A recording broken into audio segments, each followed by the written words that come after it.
Yep, reset the life totals, fellas. Thank you. It's going to be great. These are going to be fairly quick games. Fish can win fairly early if it has a decent draw, as you just saw. Michael was able to win on turn 4 or 5. And Cody had him to 1, even though I think that there was some discrepancies with life totals. So there's a chance that Michael actually lost that game. But I was messing around with the Twitch trying to update the title, so I'm not entirely sure. I missed the first 2 turns. I did not get to see those, so I don't know if that mattered. We have Michael Leone on top of the screen with Cody Hill at the bottom. Michael is piloting Fish in blue, and Cody Hill's piloting red aggro deck. It plays Naya, or it plays all 3 Naya colors, but it's mostly red, in red sleeves. So we have a solid blue versus red versus blue matchup right now. This is Modern that I'm streaming right now. Standard FNM is waiting to fire off. They're waiting on a car full of players who said that they were minutes away.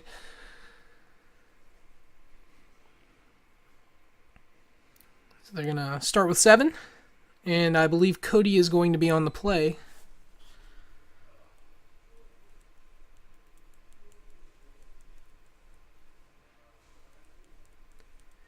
Once again, we're streaming Hometown Hobbies, 1119 4th Avenue in Huntington, and I am currently streaming inside of Rare Drops. It's the store next door to Hometown. It's a retro video game store, and they're pretty awesome. So if you ever come through the area, make sure to check out Nerd Roads, 4th Avenue between 11th Street and 12th Street. You'll see a retro gaming store, a card store with board games, among other things, and of course the comic book shop, which is very necessary.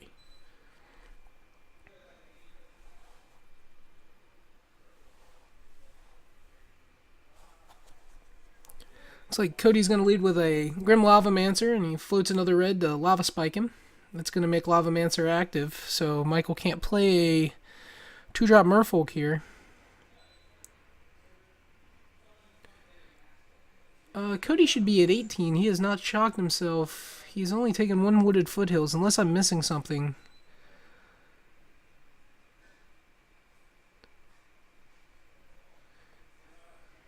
Aether Vial comes down for Michael. He's putting the die behind it to remind himself. Now he moves it to the top of his deck. End of turn, Cody's going to tap a red and exile the 2 cards from his graveyard to Lavamancer Shock. Second land comes down for Michael. Oh. He already had 2 in play.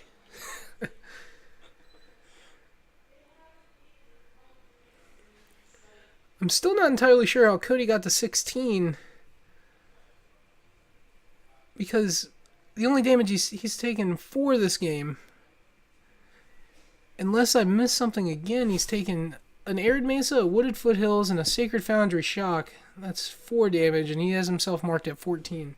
This is the second game in a row that life total has not been represented correctly, which is not a very good start to the live stream. We're going to see a Boris Charm come down from Cody, followed by a Spell Pierce from Michael. Michael's going to draw for turn. He did not add a counter to his Aether Vial. And he plays out a Master of the Pearl Trident. Oh, they already have some. Yeah, I have a water. Thank you. Well played. Well played. Oh. Michael's going to tap 3, and it looks like, I assume... Oh, what did he do? Oh, he Spell Pierced and... Wait, why is the 3rd island tapped? I am so confused. They might be doing it to mess with me, honestly. He's going to add a charge counter to his Aether Vial, untap and draw. I'm honestly a little confused here. He's going to sneak in those zeros draw. He is. Alright, he moved the counter up to 2 this turn. He plays a Minamo. And a Kira Great Glass Spinner.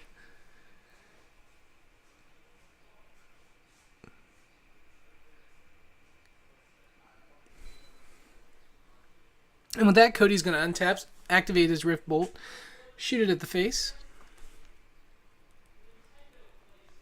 Put Michael to 11.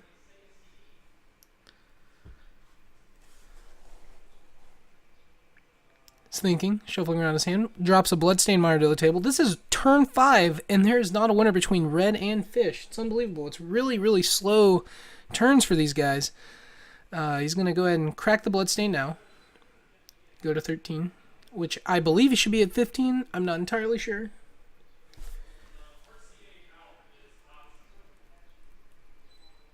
Drops a mountain off of the Bloodstained Mire. Michael has Minamo untapped.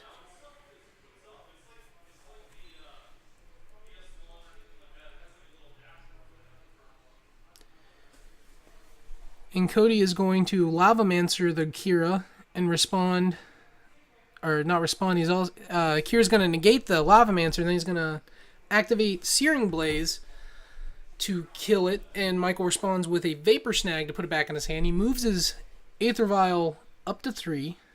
Michael, I don't believe, marked himself a life total. Yes, he did. I'm sorry, he did. He flashes in Kira with Aether Vial, and he's also going to play a Silvergill Adept, revealing a Master of the Pearl Trident, casting the Master... Maybe not. He floated the mana for it. Casting the Master of the Pearl Trident. Okay.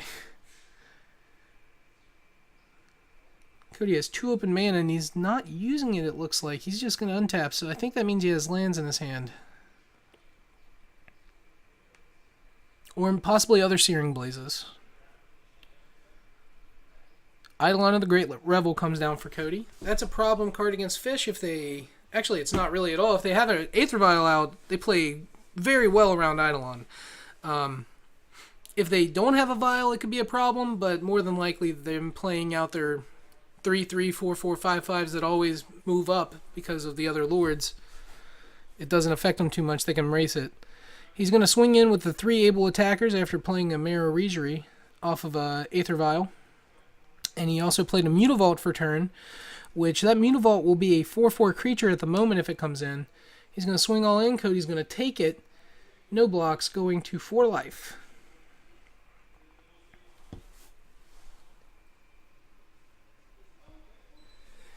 Cola Shaker 0-0. Yes, this is Yu-Gi-Oh! And it looks like Michael won the match 2-0. They're going to... Looks like... Shuffle up, and I don't believe they're going to be playing again. I think we're going to have round 1 coming up here momentarily.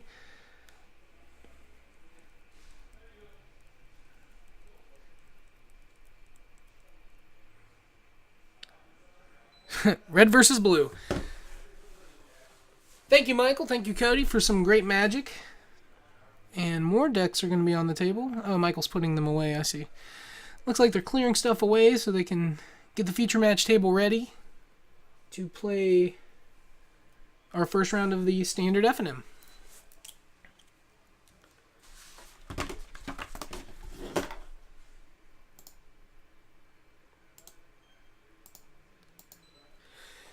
I'm in rare drops with my buddy Garrick here. We're just waiting on round 1 to start for Magic. And in the meantime, I'm going to actually just go back to the Magic, because I'm sure it'll be very soon. Yep. As soon as I say it, we're going to have Carter Newman at the bottom and Michael Stewart at the top. He's the person who has helped us out so kindly with his life total keeper. He's also rocking the vintage, probably year 2000 Ultra Pro Zip deck box. If I had to guess, it's from the early 2000s, definitely. You don't see Ultra Pro products like that anymore, unfortunately. It's mostly hard plastics now. Looks like they're both going to use their state champion. Oh, and Michael has the standard and the modern Star City Games state championship playmats that connect with each other. I was unaware they did. That is pretty awesome. It looks like they'll be playing on these. So, along with some great magic, you get a look at some awesome art. Reset life totals to 20, and they're shuffling up.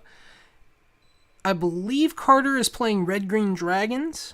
I'm not entirely sure. And Michael is always a toss-up. He can build pretty much everything, but it looks like he's playing Blue-Black Control. There's a chance it could be Esper for Ojutai, but right now I can only see Blue-Black. Which is going to be a pretty good matchup for the Blue-Black deck here if Carter is in fact playing Red-Green. especially game 1. Games 2 and 3 might be a little different.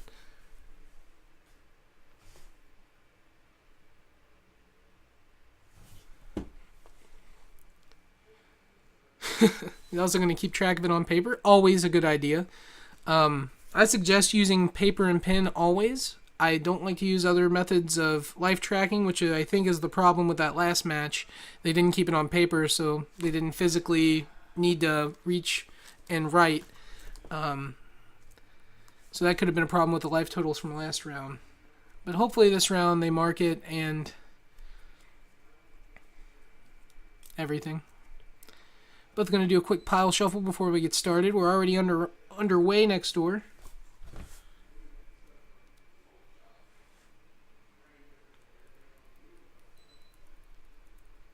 I'm going to get a quick count of the players for you while we wait on this.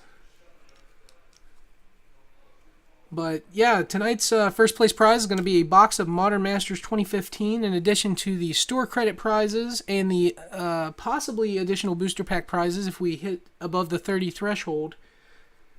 So it's going to be a fun-filled tournament, and I'm sure it'll be played out all the way. There's a chance there might be a top 4 chop or something, but until then, we are going to have at least 5 rounds of Magic ahead of us. There's a chance there might be a 6th. I'm just waiting on some confirmation. Still shuffling up. The round clock might not have started yet.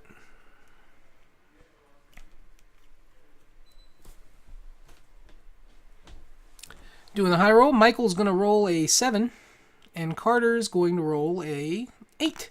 So Carter is more than likely going to be on the play. Carter, little background, is a 15-year-old who already has a top 4 modern Premier IQ, top 4 under his belt. I guess that's the best way to say it. He's had some success at the local levels. He's very eager to be on the Pro Tour. So he's a face to look out for, I would say. And Michael is a regular in the area. He does well at tournaments. He's had a couple high states finishes, along with IQs and stuff like that. He doesn't get the chance to go to Grand Prix and stuff like that too often, or even Opens for that matter. With a full-time job and kids, that happens. So I assume they're still waiting on the round clock to start. I'm not entirely sure.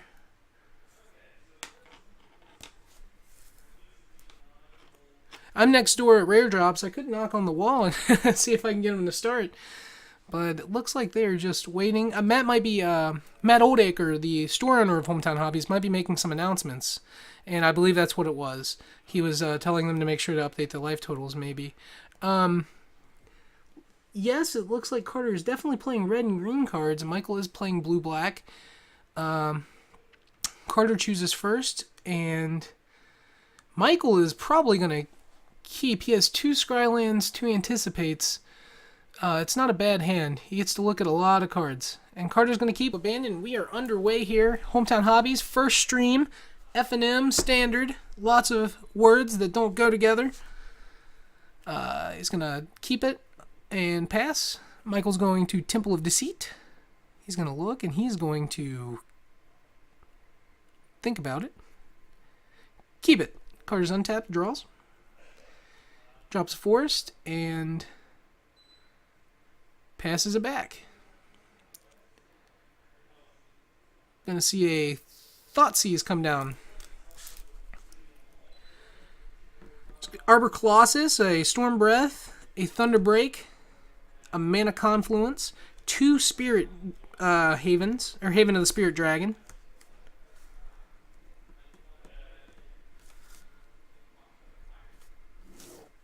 I'm going to also keep life totals over here to make sure that we are correct. Michael's thinking about it. I believe he has an FNM Bioblight, an Ultimate Price, 2 Anticipates, and 2 lands in his hand, and an Ojutai. So with this, I would probably take the Thunderbreak Regent. It would really be bad to target it. It's also a 4-drop. It's the one that Carter has a chance to play first. The real threat, I think, is the Storm Breath Dragon against control. It can, if it ever gets the chance to monstrous, it's a problem.